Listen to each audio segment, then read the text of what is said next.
Entrepreneurs, in 2025, your personal brand is either going to be your biggest asset or your biggest liability. So today I am proud to welcome Robyn Abou Chedid. Yes. Did I say it correctly? You got it. On the Kirk Miller Podcast. And it's a fantastic pleasure to welcome you, Robyn, around this subject, who, for those who don't know her, is the go-to person in Dubai for anything around personal branding. So, Robyn, thank you for joining me on the Kirk Miller Podcast. No, thank you, Kirk.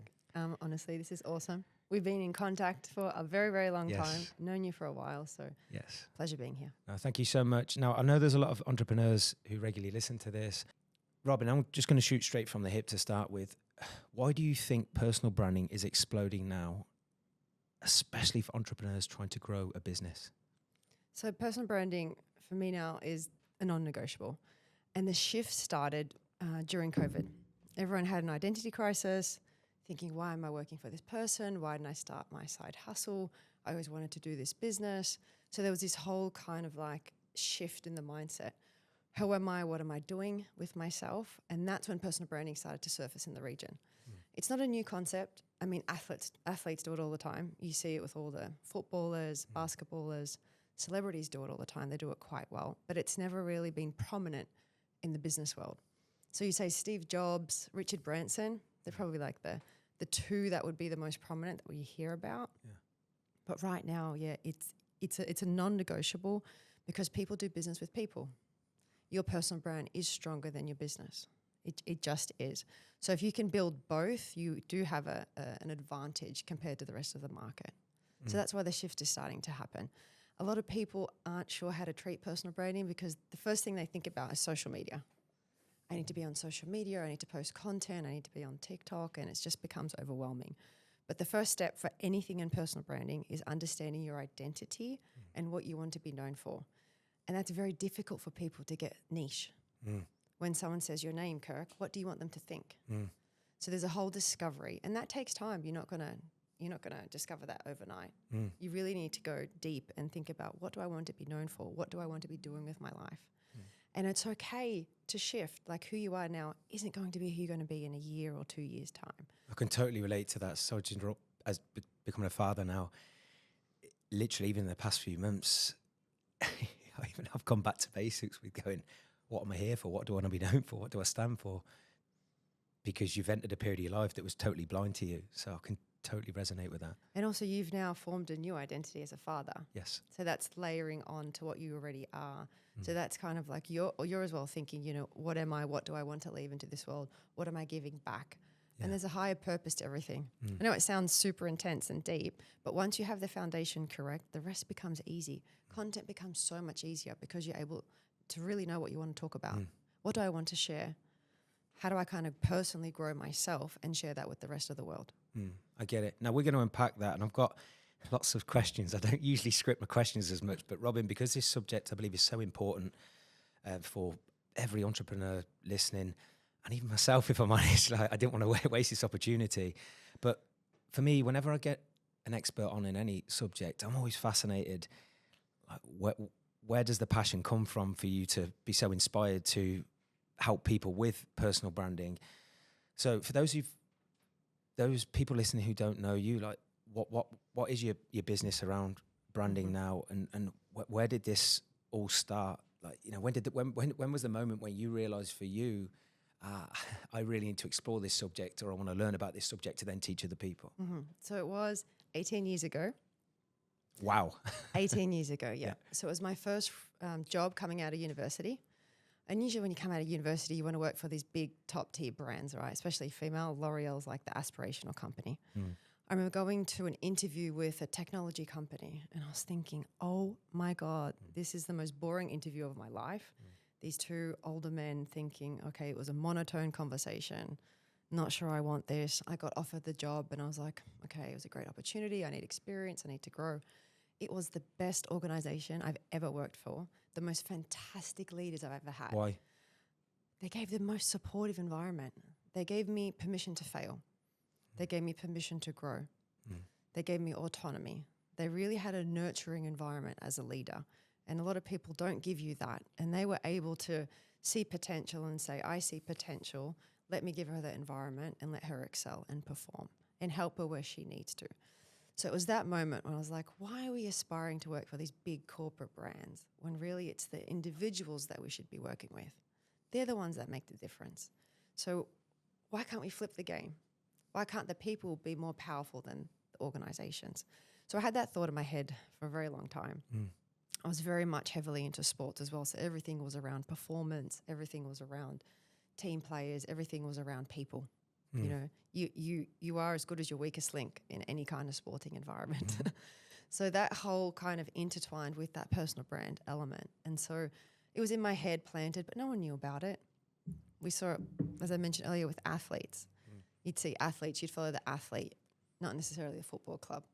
You know, and there's a fine balance now probably with the two. But you see it with LeBron. Everyone's following LeBron. No one really cares as much about the Lakers anymore. Same with Kobe Bryant and so forth.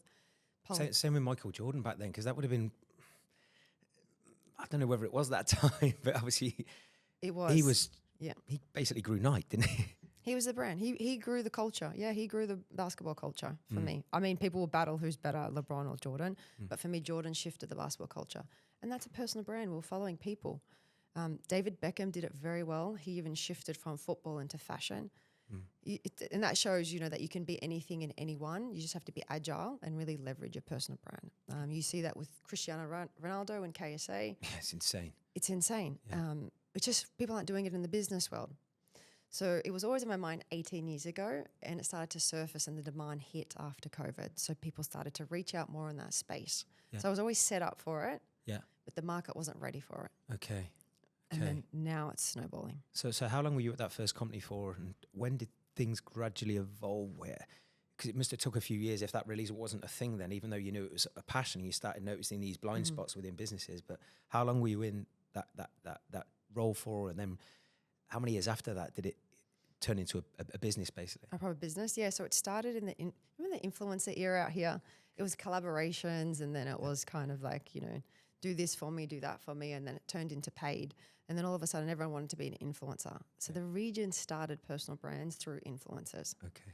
The corporate world still wasn't there. Even entrepreneurs, a lot of people were thinking about, how do I build my business website? What are the colors of my company? What is the brand name of my company?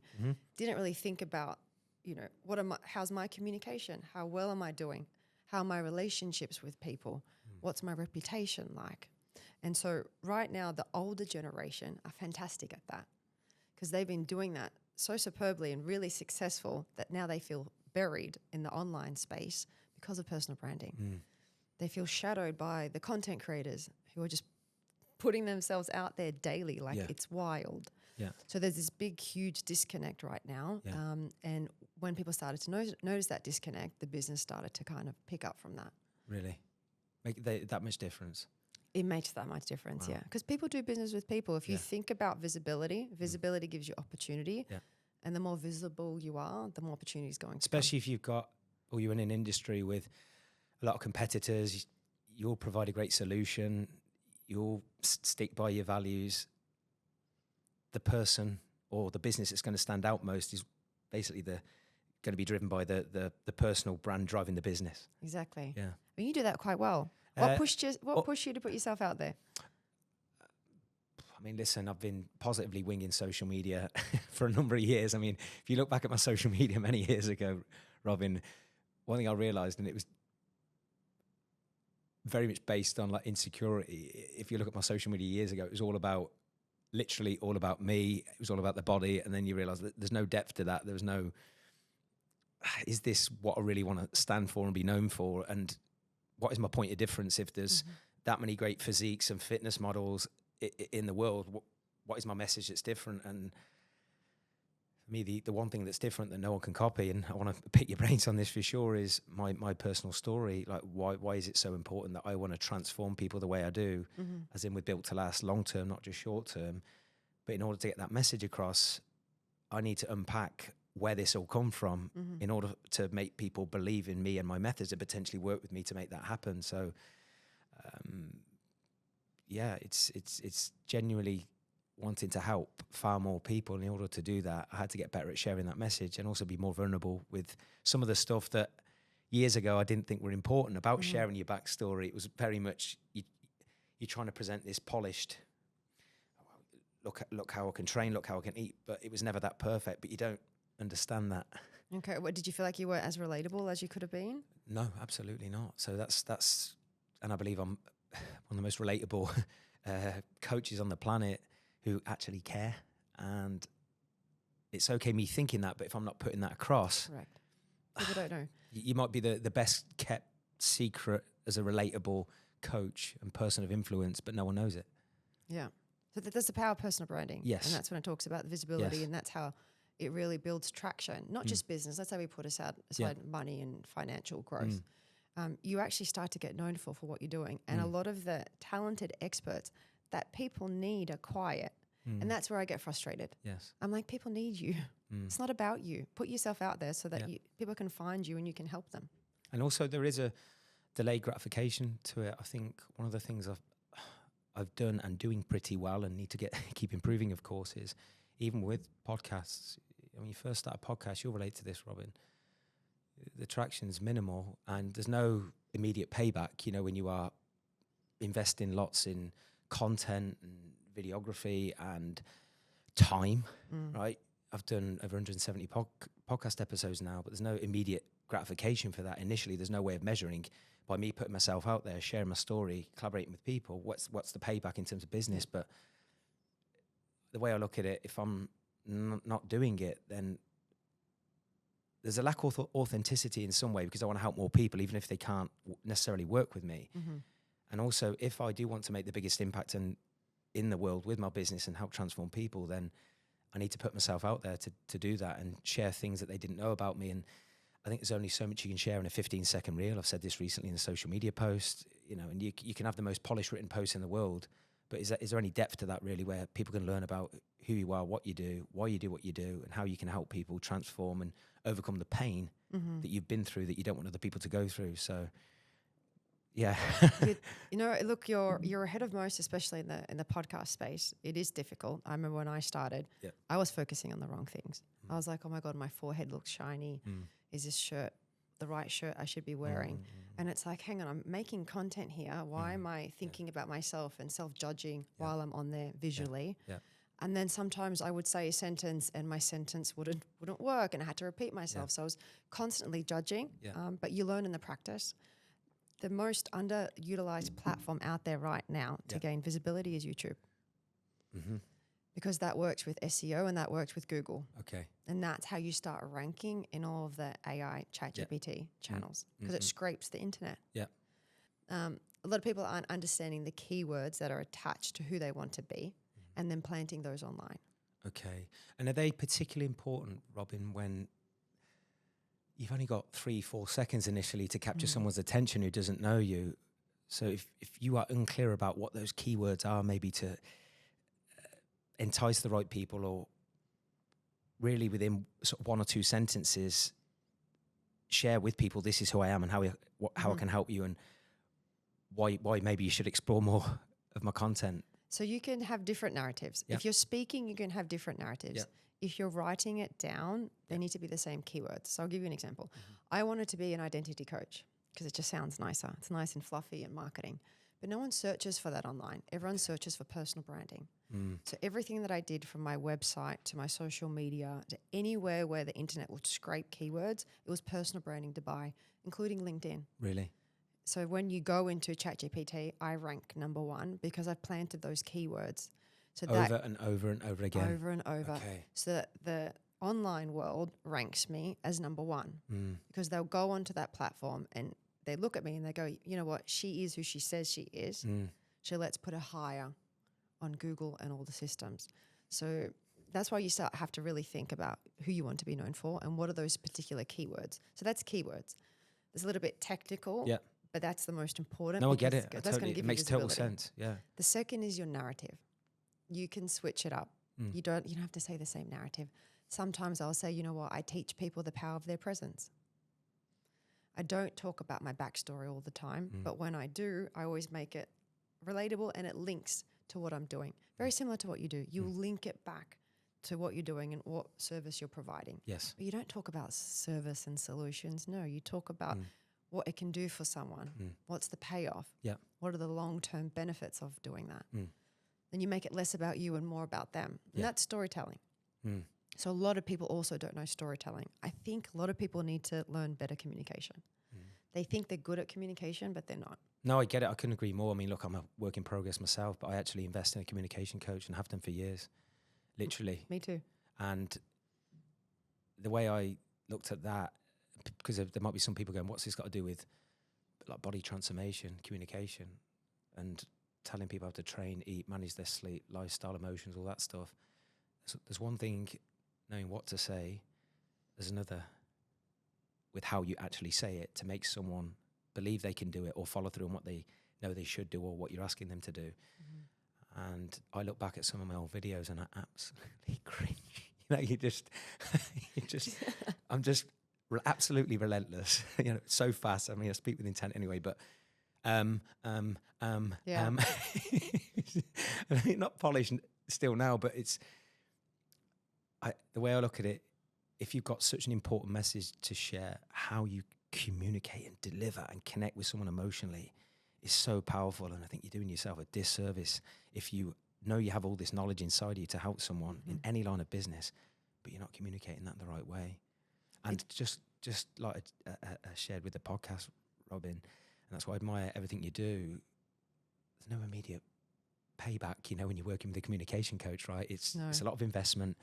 And immediately you don't see that return, and you might not for a number of years, but you putting the work in with that might allow you to say or deliver a video, a story, a live talk, a webinar or a pitch that could literally change your life just because of how emphatic you've delivered that message. So completely agree. That's what I'm saying. It's so underutilized. A lot of people, they come to me, they're like, oh, Robyn, you're so natural on camera.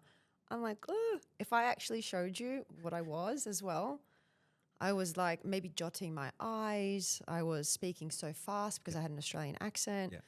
So people were telling me that I can't understand you. And I'm just like, why? I have an Australian accent. Yeah. So I had to learn to say my words more whole, slow down, emphasize on words, hand gestures.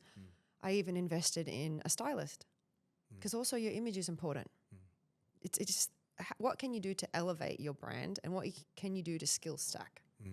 And communication for me is one of those skill stacks that everyone needs to be doing. Awesome. What are the 3 biggest mistakes people make when building their personal brand, or even what is the one biggest mistake that first comes to mind? Because I can speak from the heart, Robyn. When I first come across the term personal branding, I'll be honest, if that's not my thing, my superpower or skill set, it can be very confusing. You're listening to lots of people who are talking the talk on social media, many in a 15 to 30 second reel, so there's no depth or context. But what do you feel right now are the biggest mistakes that people are making when building their personal brand or trying to build their personal brand? Comparison. Okay. That's the number one mistake that people are doing. They will go, like you said, they'll view everyone, they'll feel left behind. They'll look at the reels, they think I need to perform like this, I need to edit like this, I need to be this person. And they're not really looking at themselves. I stopped that about 2 years ago, stopped comparing.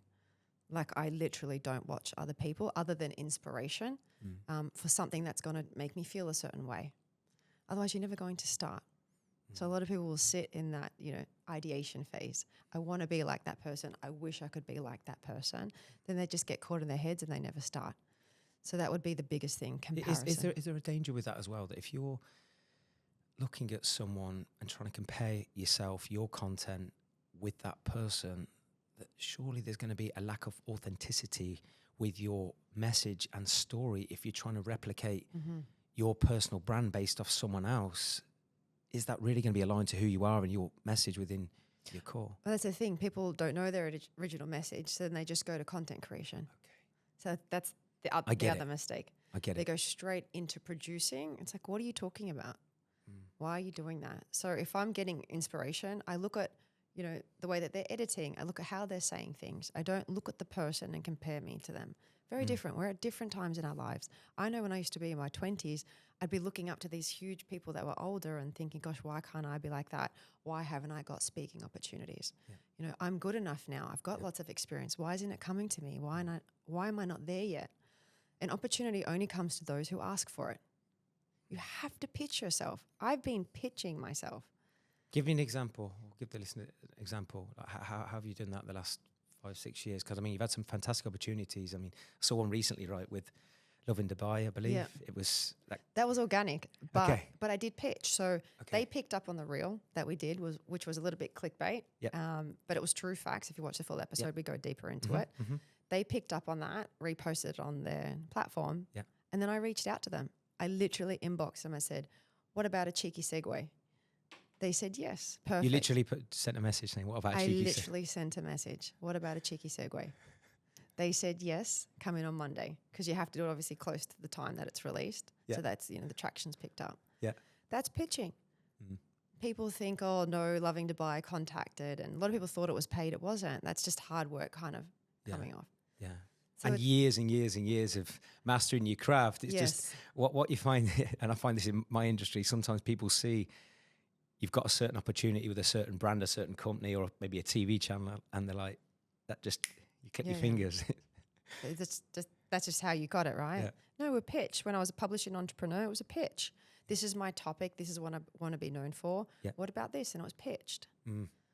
So And so you also have to be brave that you might get a knockback and reject and move on, because I think a lot of people hold themselves back, and I certainly did that many years ago, Robyn, where just in case you don't get the answer that you are looking for, I better not ask, just in case I'm not wanted or needed, or I don't get what I want, basically. But no, you have to ask. You're not going to get it if you don't ask. And that even goes in career space, in the corporate world. You're not going to get a promotion unless you ask for the promotion, unless you have a great leader and environment. But just in general, you have to show up. Yeah. As a business, you have to show up. As a person, you have to show up. No, I was pitching. Before I started pitching, to increase confidence, I did a lot of collaborations. Okay. So I'd speak at other people's events, which also gave me practice. Yep. And structure in my presentation. 100%. You cannot beat live practice. I mean, listen, we've both shared, we work with a communication coach, and you can do as much of that as you want. If you're not doing it live with feedback and actual pressure to perform in some way, then, I mean, I actually find, Robyn, I don't know if I actually find I'm more comfortable when I've actually got live feedback than when I'm actually doing the sessions with Mark, my coach. It's like, because I've got something to feed off. Yeah, I've got energy. I see that when I do the edits in a podcast, like I'm watching. I was like, what was I doing? Why was I doing that? Why was I saying that? Yeah. After a presentation, it's great to have someone observe. Yeah, I've had someone observe me while I was presenting. Yeah. Because it's different behind a camera and it's different in real life. Yes. How are you engaging with the audience? What emotion? Yeah. Are you pausing? I think pauses are the most underutilized 100%. elements in communication. People just keep going and going. They don't let the message be absorbed. So even when you're doing content online, it's the same. Let the message be absorbed. Don't think you got to be racing to finish the message. 100%. I fell into that trap because I said to Mark, and I don't know anyone who produces content relates to this, with reels in particular, because you think, say if you're doing a 15 to 30 second, even a 60-second reel, I've got to get all these words in, and I'd be more anxious filming them than if I'm filming a podcast or doing a live talk. That's so true. I'm being deadly serious. And then, because then you're thinking, right, and within the first 4 seconds, I need to grab your attention. And then they might switch off after 10 seconds. But the truth is, even if you are pausing, like I just did now, like you just said, I'm going to allow the consumer, the listener, to absorb what I've just said. And the right person's going to stick around anyway. Correct. And the people who are never interested will probably shoot off before you've even said it. I personally prefer live. Like people like to film so that it can be edited, but I'm like, live is so much better because you don't overthink it. 1,000,000%. Yeah. 100%. What actually makes a personal brand memorable beyond logos and photos? Because you just shared there, didn't you, about the website, and you've got this your perfect fonts. I've done that. I fell into that trap. Right? All of us have. Right, and you've got this perfect strap line.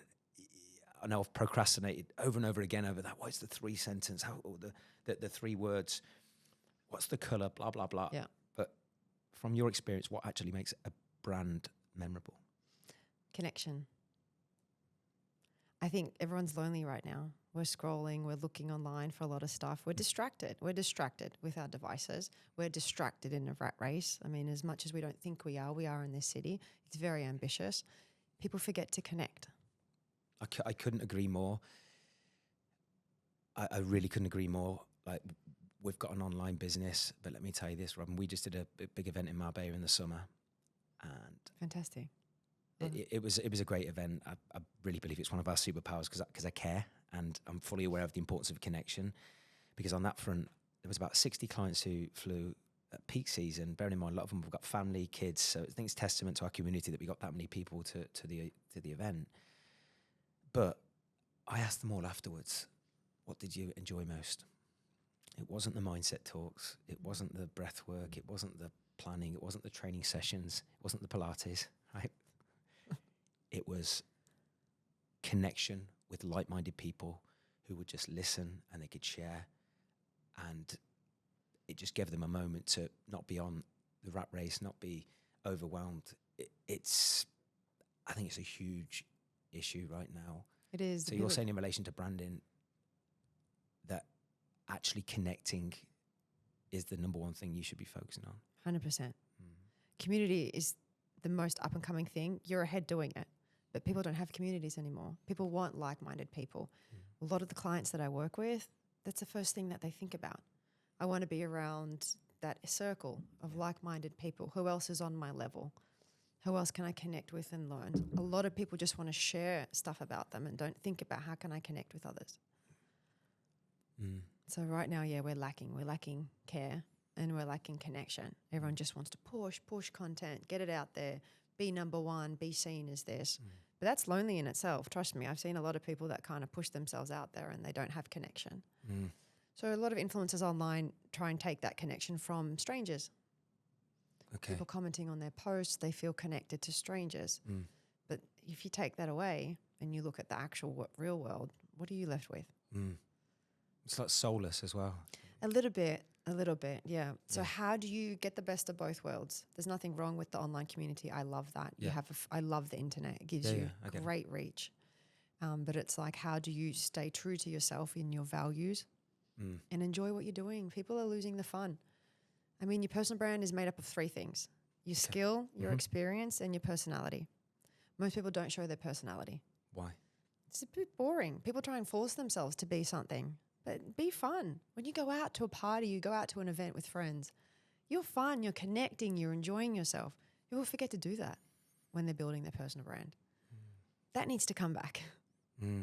Why do you think that is? Is it insecurity, or people just brush past it because they think that everything... I mean, I fell into this trap myself. Even Gabby, my partner, she said to me on multiple occasions, Kirk, like... too serious. Like, literally, like, you're too serious. Like, anyone who knows me, I like to think I'm not a comedian by any means, but I like being stupid. And she's like, Kirk, just show that. I get it. And sometimes you can think, like, unless you're talking about it's serious, hardcore advice, that I'm not adding value.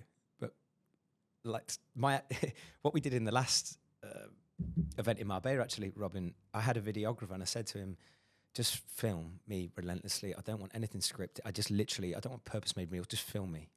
Like, natural interactions, and the content has got significantly more hours. Like, it's ridiculous how much the difference in hours of people watching, because it's sort of behind the scenes footage, and there's no, oh, here we go, let's start. It was just filming me natural interactions and being stupid. There you go. People like that. People love that. They don't like that. They love that. So a lot of people feel like they have to perform. Yes. It's a performance. And then there's a part you not being yourself when you're constantly trying to create this perception as a performer, or this. It's overwhelming. Yes. I love the intent though. You always need intent. Yeah. There needs to be intent. You can't just be free balling and rolling, but you still need to be yourself. Yes. Yeah, have fun, please. If you were advising an entrepreneur starting from scratch tomorrow, what's the first thing they should do if they literally haven't got a clue about personal branding? Figure out what they want to be known for. The number one thing. Figure that out and everything else will flow. A lot of people doing that last. People will tell you, I'll just start sharing content and figure it out in the process. No, it's not going to work. Have a starting point, be confident with that, then start sharing, then it can evolve. But just kind of be like saying it loosely, I want to be this, I want to be that, is not going to get you anywhere. What are the type of questions that people could ask themselves to figure out what they would like to be known for? Okay. So one of the things is around emotion. What do I want to make other people feel when they interact with me? Mm-hmm. So that's the number one thing. Mm-hmm. Once they've interacted with me, what do I want them to feel? Yeah.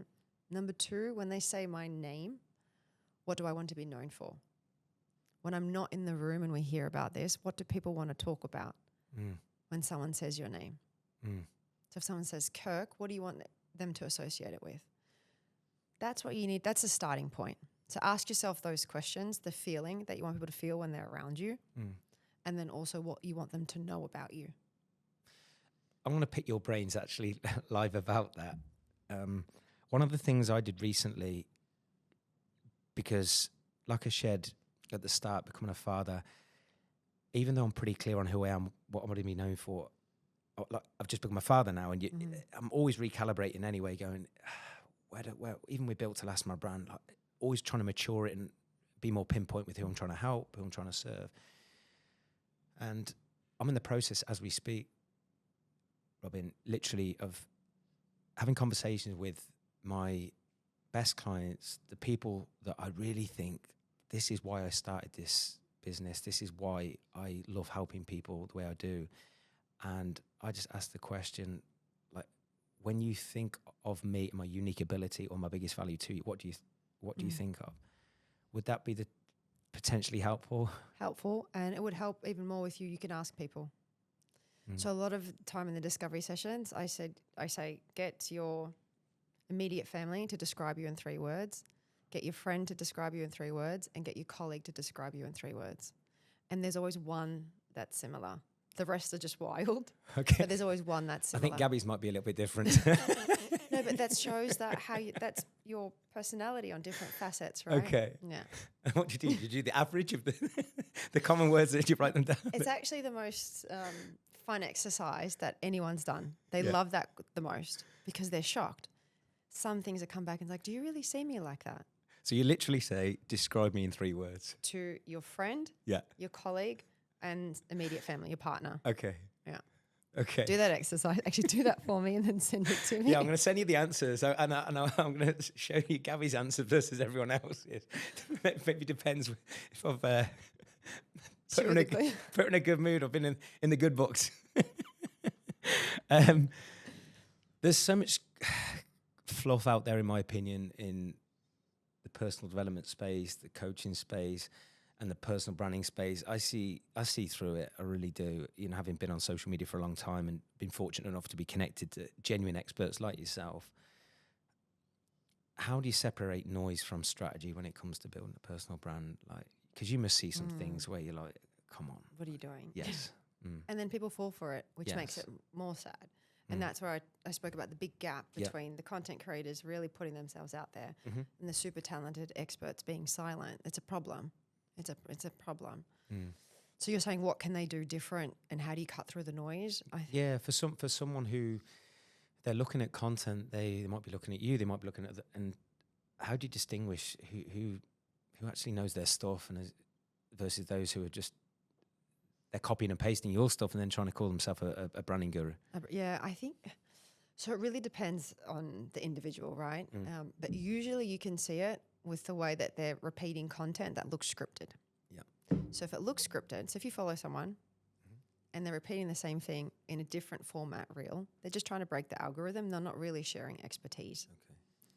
And I see that I see a lot of people actually take courses from experts and then replicate that into a business, especially in personal branding. Okay. Look, anyone can do personal branding. Go for it. It's like the same era, you know, in the fitness era when it boomed. Yep. Everyone was like doing a fitness course or was like a bodybuilder and all of a sudden thought they could just like personal train everyone. Yep. It's happening now with personal branding, unfortunately. So I see that we can post for you and crack the algorithm and share content. But anyone that I know that goes with someone that's just sharing content, it's never going to be about them. It's always going to be about breaking the algorithm and they're always going to feel like it's not personal. So I would go always work with someone who cares. Who really cares. Like I don't take on many clients because of the flexibility I need to be around them. I work on their schedule. I get to know them. I do discovery sessions with them. I know them very, very personally because personal branding is personal. It's not content creation.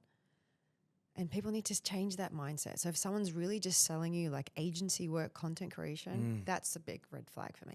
Yeah, because it's absolutely impossible. Even myself, like if I'm really trying to be clear on what I want to be known for, what I want people to feel when they think of me, it's impossible to do that if someone hasn't literally picked me apart and I haven't shared from the heart pivotal moments in my life. And because I know even with Built to Last, Robyn, I know there are significant moments in my life that have shaped my desire, for example, to help someone shift their identity, which I know this is why me and you got on the moment we first spoke, because I struggled with that deeply as a child. And that was the thing that held me back, my belief systems, but I didn't understand why. And now you've upskilled and you've leveraged experts to go, right, I remember what it was like to go through that. And I've got the ability to influence and coach to go through that, or not for as long as I did. Yeah. But you did all the hard work. Yeah, but I couldn't possibly do that if I've done some generic course and gone, like, these are the principles, and this might be the thing that gets your initial attention, but there's no depth. And in my opinion, you're only going to end up attracting the wrong clients in your business or customers if you are doing stuff based on other people's perception of who you should be versus who you actually are. And who you want to be, exactly. So I think that's when there's like a push and pull. A lot of people think that they can work on their personal brand and not be involved. They just want to let go. I'm too busy. I hate that line. Like I literally hate that line. I'm like, you're not too busy. What are your priorities? If it's not your priority, don't do it. Yeah. Same with fitness. If it's not your priority, don't do it. You're not too busy. It's the same concept. Yeah. Especially because it's your brand. You need to be involved, and I say that very transparently. Yeah. You need to be invested. It's your brand. It's your thoughts. I'm not going to create random content, but I'm going to give you ideas that I see out there. Yeah. But it's got to be your thoughts. Yes. Otherwise, it's the same content being repeated, and then you're not the expert. You're not a thought leader, right? Yeah.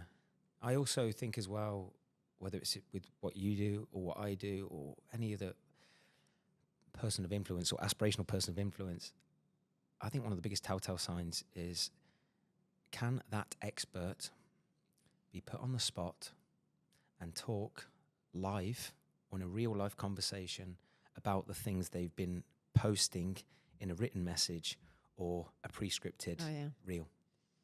I see it in my game, honestly.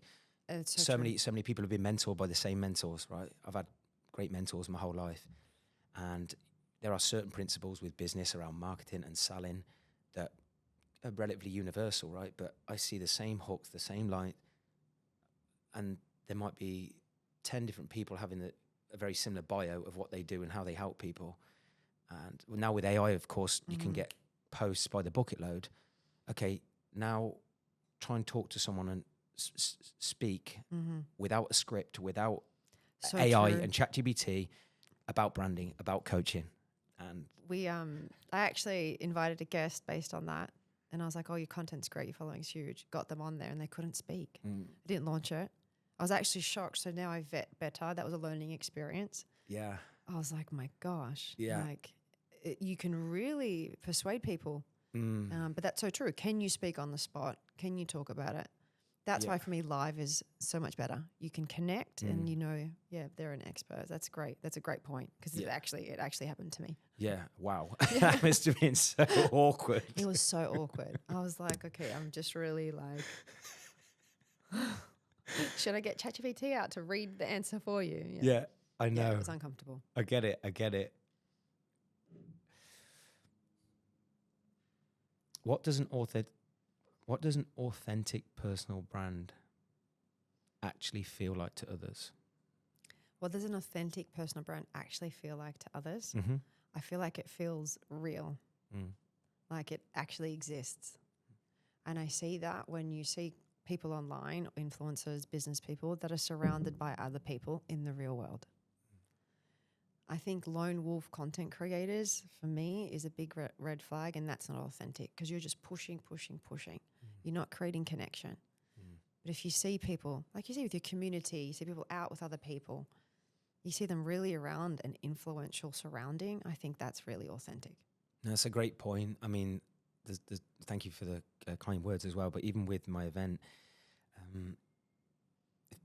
even when they're filming that content, there's no script. I'm not trying to act up. But I want to make people feel a certain way in person that people can feel if they're looking at my content online that's raw. It's The same, yeah. Yeah. It's not easy to create, to replicate. 100%. I totally agree. But you're going to be a lot closer to that if the content you're pushing out sees genuine connection with other people.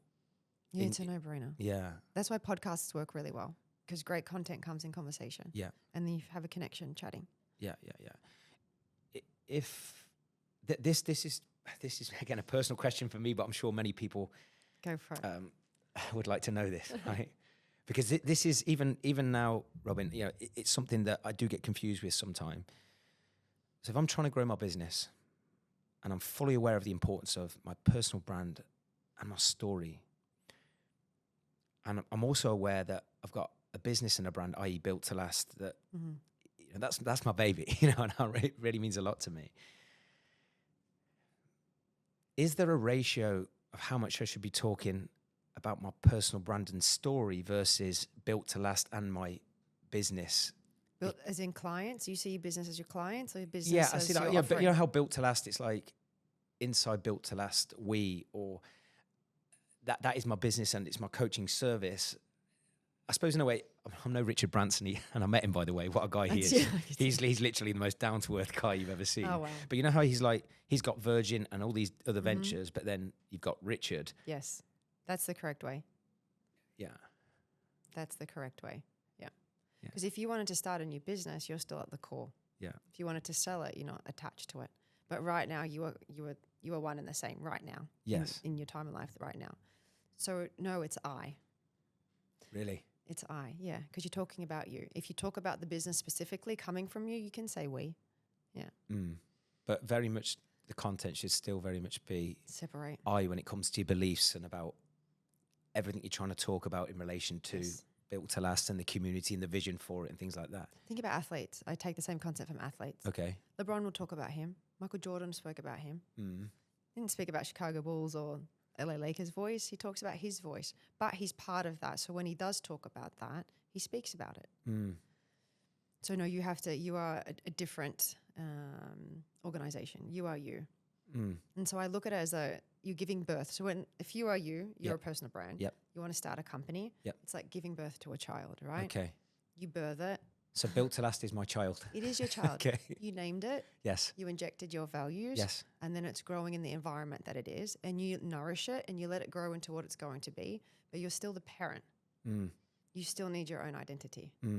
So that's the difference. It's just I've just chosen a coaching service and a brand name that I feel is aligned to what I want to be known for and what I really care about. So even with Built to Last, I want to give people confidence through every season of life. It's lasting change. It's not, I want confidence to stick long term, physical health to stick long term. If people are trying to become a better person for their relationships, to be a better parent, I want that to stick. It's not this quick fix. So you're thinking if it's attached to you only, you won't be able to get a community around that?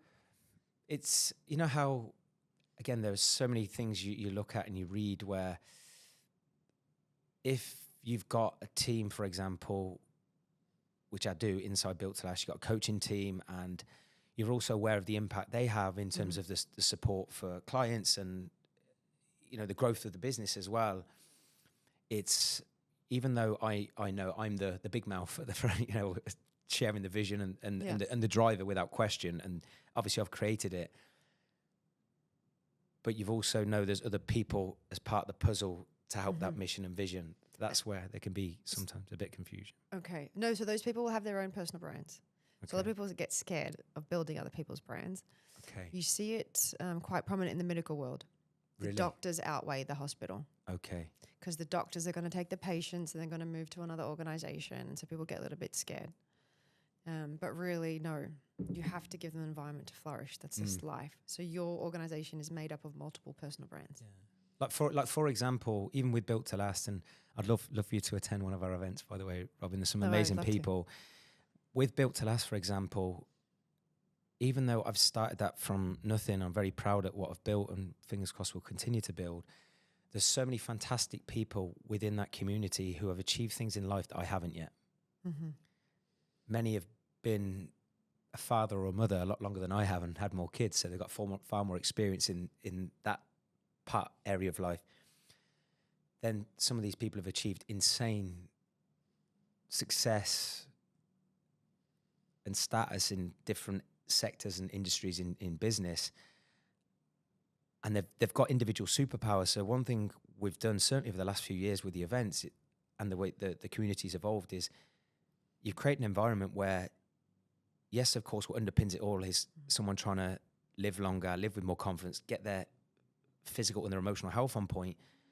But what I've realized is, well, you've got all these great people that have got very similar values, trying to shoot for the same North Star in terms of ticking every box in life. I'm not arrogant enough to think that I've got every answer. So what I'm trying to say is it's as much as I know I'm the driver of it, I also want to position other people within the community as the heroes, certainly at events sometimes.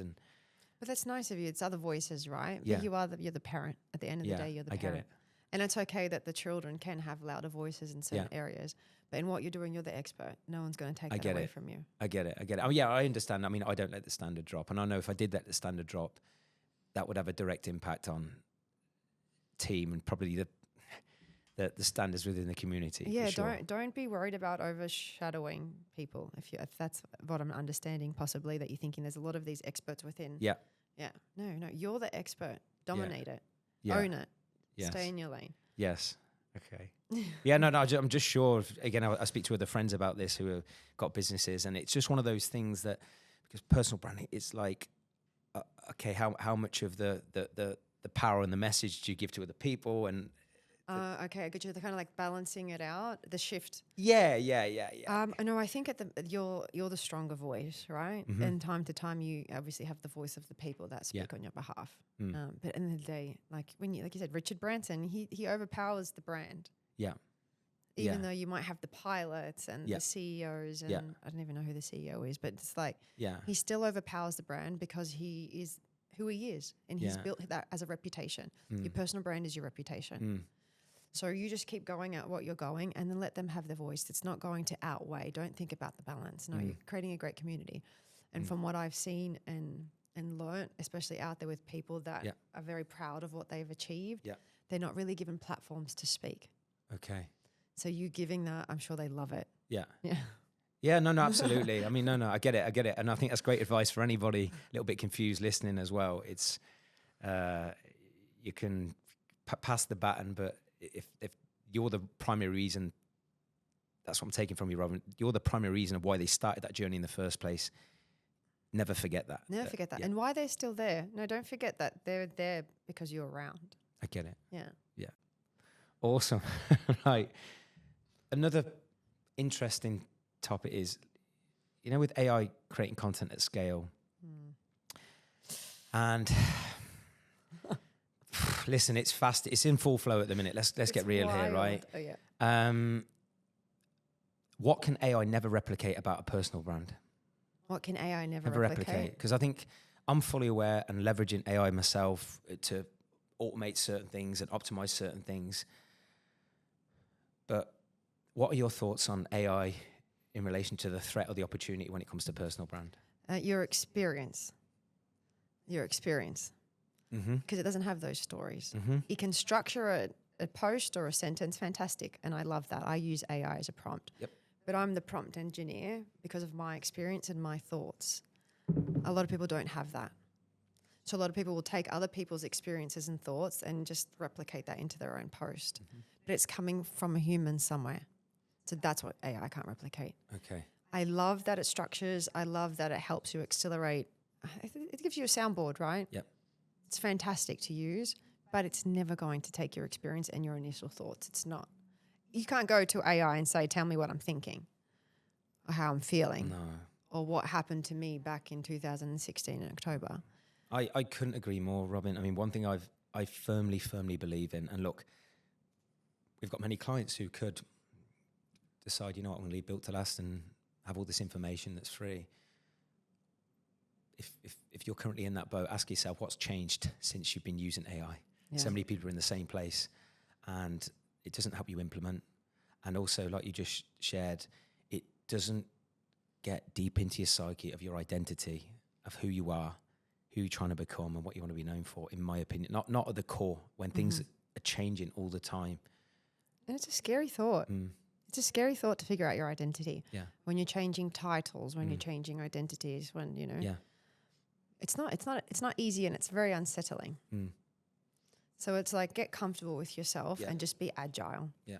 But yeah, AI for me is awesome. Like, I love AI, but it's never going to take away experience. No, I totally agree. And like we said earlier about the loneliness, it's, I think, experiences and connection with the right people, and people with maybe an identity that you actually want to develop into yourself. Like, it's hard to get that through a chat bot and a piece of tech that.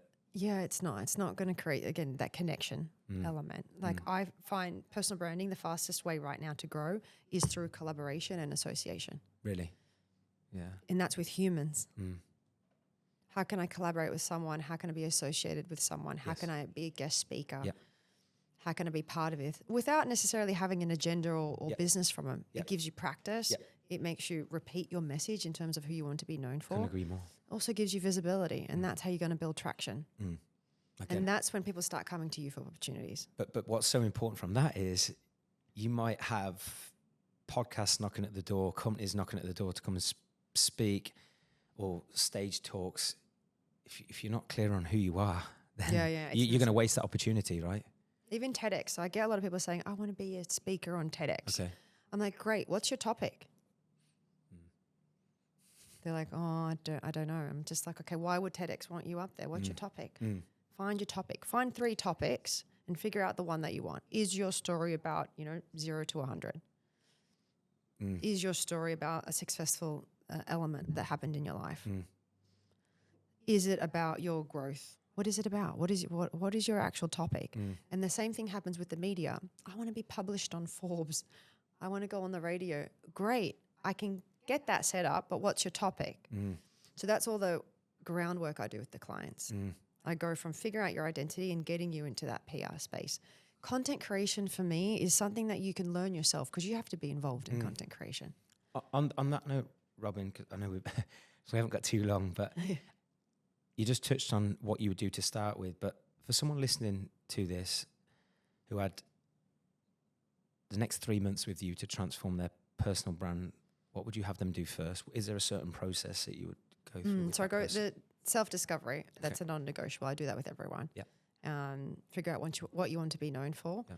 And then when you're comfortable with that, you can start picking a gateway channel on social media.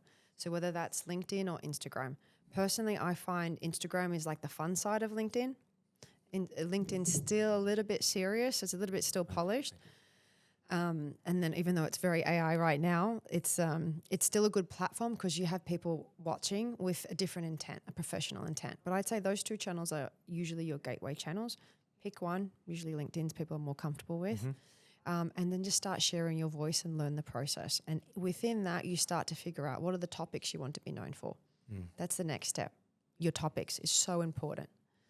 Yes, it could be personal branding, but it could be like figuring out, who do I want to be? That could be a topic, let's say, under personal branding. How do I grow my business and my brand? Like, just anything, flesh it out. Use AI to flesh it out. Great tool. Once you've got your topics, then you can start looking at, okay, what does success mean to me? Or what does success look like to me? And that's a question I ask everyone.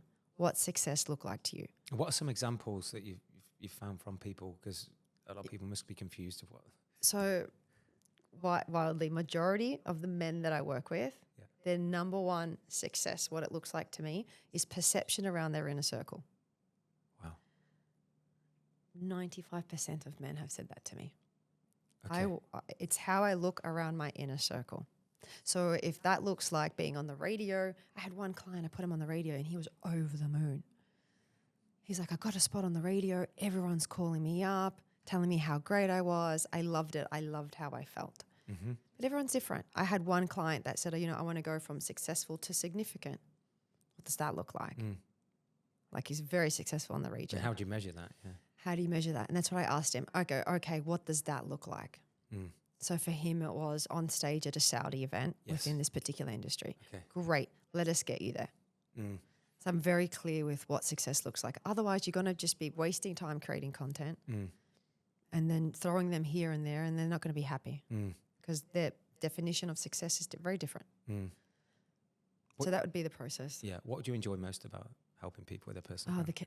I'm learning a lot. It's wild. People think that I'm teaching so much, but really I deal with such high performers that I learn something from every client. Like it's wild. And just the connection that I have with them and that they're real, just down to earth people. Like we see these huge titles, these huge professionals, huge high performers, but really they're just humans. And that's nice. That's nice to remember. It's nice to connect. So I love that the most about it. I love that it's on a personal level. Amazing. I know we've got a couple of minutes left, so I'm squeezing a few more. Sorry, this is gold. What's a personal brand audit question or questions you'd want every single entrepreneur to ask themselves right now? And it might be the question you've already shared multiple times, or what do I want to be known for? But if someone was doing a personal brand audit immediately off the back of this episode, what are like the top questions that they're absolute musts? Number one, is who I am in the real world the same as who I am in the online world? That's the first audit you need to look at. Am I the same person? If it's a no, fix it. Majority of the time it's a no, I promise you. Who you are in the real world is not mapping to who you are online. So that's number one. No. I'm literally going, am I? I think I am. You are. I've met you and I've seen you online. You are. Okay. Most people aren't. Okay. Most people aren't. And most people are fantastic, and once again, going to that gap, fantastic in the real world, but just not present online. Yeah. So that's the number one audit. Okay. Look at that. Okay. Close the gap. Yeah. I get it. And what's just a personal thing for you? What do you want to be known for? What do I want to be known for? What do you want to be known for? My mission, you would say, is that I want to influence one person that influences thousands. So I want to be the person that got someone to where they want to be, because a lot of people sit in that kind of stuck phase. Yeah. So I want to be known for the go-to person that really emphasizes the power of someone's presence. And by you doing that, it then makes a ripple effect on everyone. Yeah. And I can't do that if I'm invisible. That's why I put myself out there. I have an intent with what I'm doing. Absolutely amazing. Robyn, thank you so much. Where can people find you on social media and anywhere else? This is awesome. So social media, girl named Robyn, my Instagram. It's quite a cool name, you know that. It's really cool. Instagram. Yeah, because I'm just a girl named Robyn. Yeah, that's where it came from. Just kind of grounded. That's what I'm doing. Yeah. So girl named Robyn, Instagram or LinkedIn, Robyn Abou Chedid. Yeah. Or you just type in personal branding Dubai on ChatGPT. And you're at the top of the pile. I'm at the top of the pile. That is the power of personal branding. On that note, Robyn, thank you so much. Please check her out. What an amazing conversation. I'd love to do many more and definitely get you to a Built to Last event as well. So thank you so much, Kirk. That was awesome. Thank you. Thank you. See you next time.